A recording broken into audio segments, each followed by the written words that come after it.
Assalamualaikum warahmatullahi wabarakatuh. Jumpa kembali dengan Gus Win. Kali ini Gus Win berbagi media unik ya, media yang cocok untuk dipakai di kelas ketika kita selesai kegiatan pembelajaran.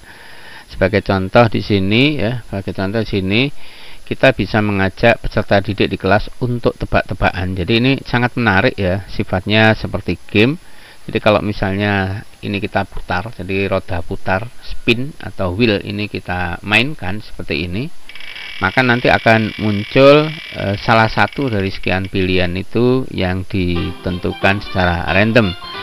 Nah, anak-anak bisa diajak untuk mengenal kembali siapakah tokoh nasional ini, suruh menceritakan. Atau barangkali bisa juga tokoh-tokoh sejarah misalnya. Ini yang checklistnya saya hilangkan, ini berarti dia tidak akan tampil di situ ya. Kalau di checklist maka dia akan masuk di dalam seleksi ya. Jadi misalnya ini saya spin lagi ya, misalnya seperti ini. Nah, nanti akan muncul siapa yang bakal jadi topik. Nah, seperti ini.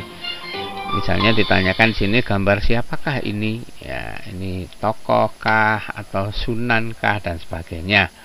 Bahkan ketika kita menjadikan di sini untuk soal, misalnya di sini ada soal peserta didik disuruh mendeskripsikan mungkin atau menyebutkan sila-sila Pancasila, atau mungkin menyanyikan lagu Sumpah Pemuda, atau bercerita atau mendeskripsikan apa yang mereka ketahui Sumpah Pemuda, Indonesia Raya, dan seterusnya lah. Ini umum ya, bisa saja ini juga pelajaran geografi, ekonomi, terserah. Jadi semuanya bergantung kepada kreativitas kita. Nah, kalau misalnya seperti ini campur ya, ada foto ya, ada foto tokoh, kemudian ada pertanyaan berupa deskripsi. Ini juga semakin seru, jadi peserta didik akan berjaga-jaga untuk menjawabnya. Namun kalau ini saya buang checklistnya ya, ini saya buang checklistnya, berarti foto-foto ini atau gambar-gambar tokoh ini tidak diikutkan di dalam seleksi. Jadi yang muncul di sini hanya teks saja. Jadi kalau ini di spin ya, atau diputar, maka pertanyaannya muncul adalah terkait dengan teks saja. Nah, ini ya. Kemudian bisa juga ini kita manfaatkan untuk menunjuk peserta didik di kelas berdasarkan nomor urut absen. Jadi siapa yang harus menjawab?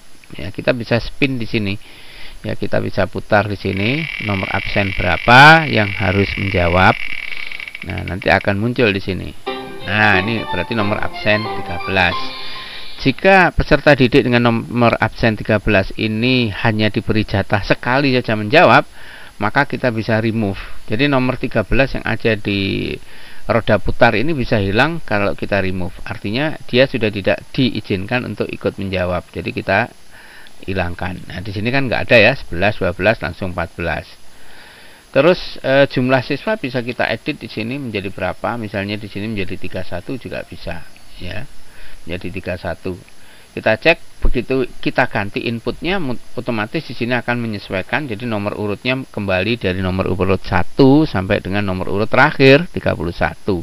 Kalau misalnya murid hanya 20, ya sudah 20 saja nomornya kembali. Yang 13 tadi kita hilangkan, dia muncul lagi. Begitu ya. Jadi cukup mudah. Kalau mau yang muncul nomor ganjil saja, maka intervalnya ini aja yang diganti. Di sini diganti 2. Maka di sini hanya nomor ganjil yang muncul, gitu kan. Ini kalau 1 berarti urut 1, 2, 3. Jika maunya yang muncul nomor genap, awalilah dengan seperti ini nomor genap semua. Silahkan ini dicoba-coba sendiri untuk interval. Nah, sekarang yang pingin Gus Win share adalah bagaimana cara mengatur ya, men-setting, menginput data dan seterusnya. Jadi khusus untuk nomor sangat mudah ya. Kemudian untuk yang satu lagi yang ini cara inputnya ya, ini sama ya, tadi bisa di hidden, disembunyikan atau dibiarkan di sini. Ini kita kalau teks tinggal ketik saja di sini tagnya. Kalau gambar kita tinggal klik di sini. Jadi kalau misalnya saya ingin menambah pertanyaan topik berupa gambar, saya tinggal klik gambar di sini. Kemudian saya pilih di sini gambar sumbernya di mana. Misalnya saya punya gambar di sini, gambar masa muda saya misalnya. Nah, di sini muncul.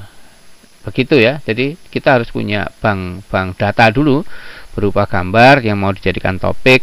Mungkin kalau geografi barangkali bisa gambar-gambar berupa berbagai contoh gambar bebatuan ya, jenis-jenis batu ya, batu endapan, batu vulkanik dan seterusnya. Mungkin biologi juga bisa, binatang-binatang. Semuanya terserah kepada kreativitas kita sebagai kreatornya ya. Guru kan sebagai dalangnya, kreatornya. Jadi terserah mau dipakai untuk apa. Kemudian settingan berikutnya kita hanya bisa, di sini settingannya nggak terlalu banyak ya. Jadi di bawah, kalau di scroll di bawah itu ada settingan. Itu kita bisa men-setting ini durasi putar 6 detik, 10 detik sampai lama banget ya. Kalau kita sampai 20 detik mungkin putarannya lama banget ya, kita coba ya. Lama ini nunggunya. Ini bisa deg lama gitu ya. Nah, ini karena settingannya seperti itu. Kemudian kembali ke nomor ya, mau nomor ataupun yang ini yang pakai teks ini namanya picker wheel. Kalau nomor namanya kan number picker wheel. Sebenarnya pilihannya banyak, jadi kita bisa mengatur di ini toolnya ya. Di toolnya ini kita bisa milih apa saja. Kita bisa nyoba satu-satu. Ini ada letter picker wheel ya. Kita buka jendela baru atau membuat ini baru. Ini hanya huruf saja ini. A B C D E gitu ya. Mungkin bisa pakai inisial ya. Nah, ini yang lain saya belum nyoba. Kalau yang ini hanya gambar ya.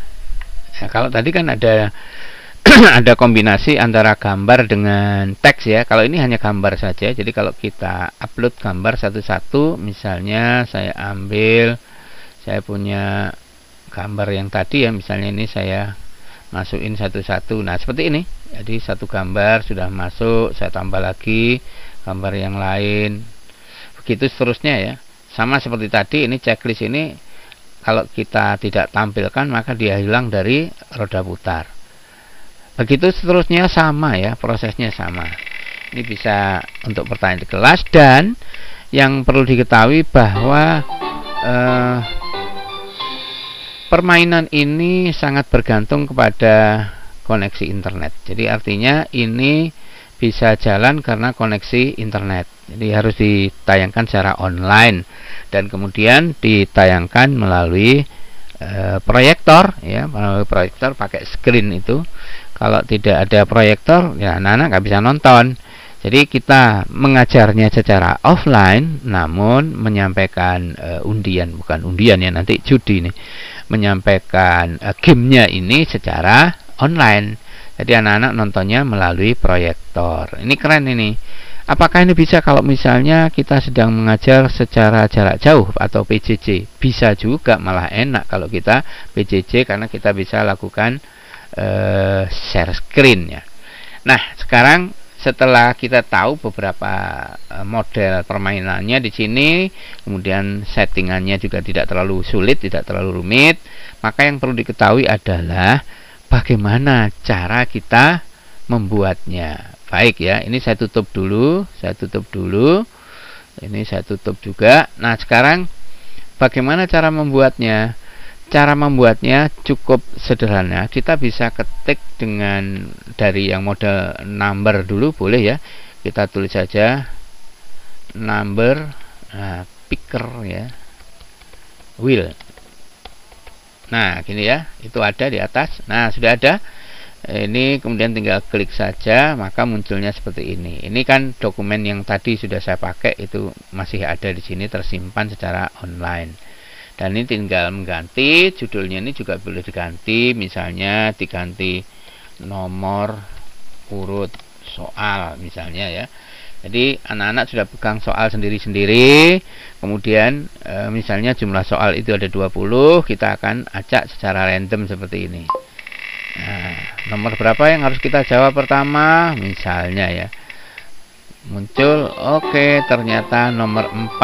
Nah, karena nomor ini sudah dibahas di game ini, maka kita remove sehingga di roda ini sudah tidak ada lagi nomor 4. Ini 1, 2, 3, 5. putar lagi, kita akan kerjakan nomor yang lain ya. Nomor berikutnya yang muncul nomor berapa, ternyata nomor 19, kemudian kita remove, dan begitu seterusnya.